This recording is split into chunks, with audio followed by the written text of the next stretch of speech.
Hai semua, hari ni saya nak ajar cara untuk masukkan gambar dalam polygon dalam Adobe InDesign. First, kita try buat apa-apa bentuk.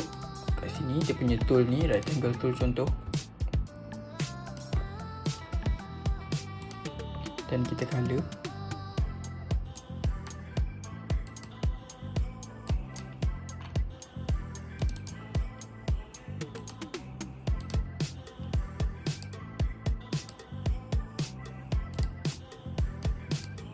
Kita buat bentuk lagi, contoh ellipse.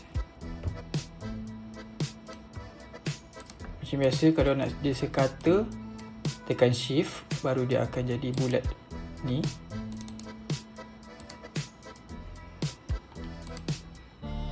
Dan satu lagi, kita buat bentuk polygon.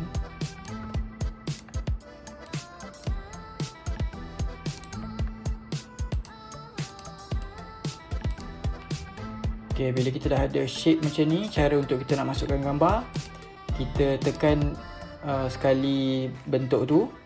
Lepas tu kita pergi kat file atas ni dan kita tekan place. Lepas tu cari gambar yang korang nak. Saya pilih gambar ni. Dan dia terus auto masuk kat dalam petak ni. Tapi kita perlu resize gambar yang dalam petak ni. So, bila kita tekan, contoh kita tekan sekali macam ni, dia akan pilih box yang luar ni. Tapi bila kita klik dalam dia, dia akan pilih gambar dalam petak tu dan dia akan keluar line coklat macam ni. So kita boleh kecilkan lah dia punya gambar tu dulu, masukkan, fitkan.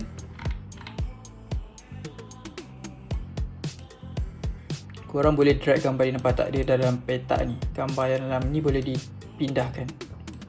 Kecilkan lagi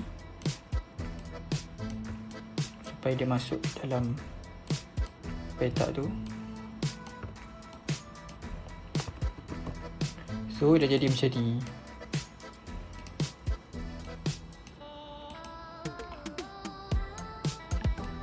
Gambar yang dalam ni pun boleh di rotate. Contoh macam ni.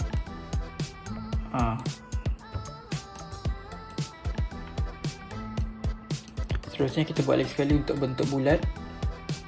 Tekan sekali, tekan file, tekan place, dan kita masukkan gambar. Kita fitkan, tekan 2 kali sampai dia keluar line petak coklat ni. Dan kita boleh drag gambar tu sampai dia punya cursor keluar yang gambar tangan high five ni. So maksudnya kita boleh drag.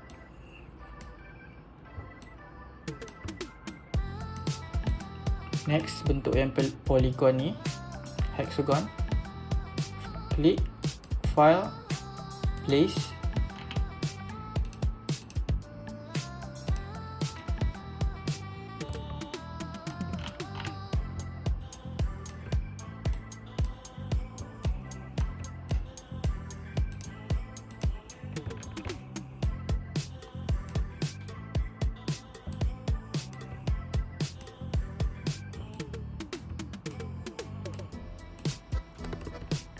So dah jadi macam ni, dan shape ni kita boleh buat frame lah, macam contoh macam ni. Saya nak dia bentuk frame warna, contoh warna merah. So boleh lah kita besarkan yang ni, tukar dia punya frame warna hijau.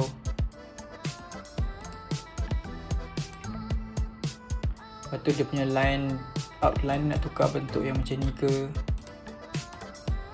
Semua ada kat atas sini je.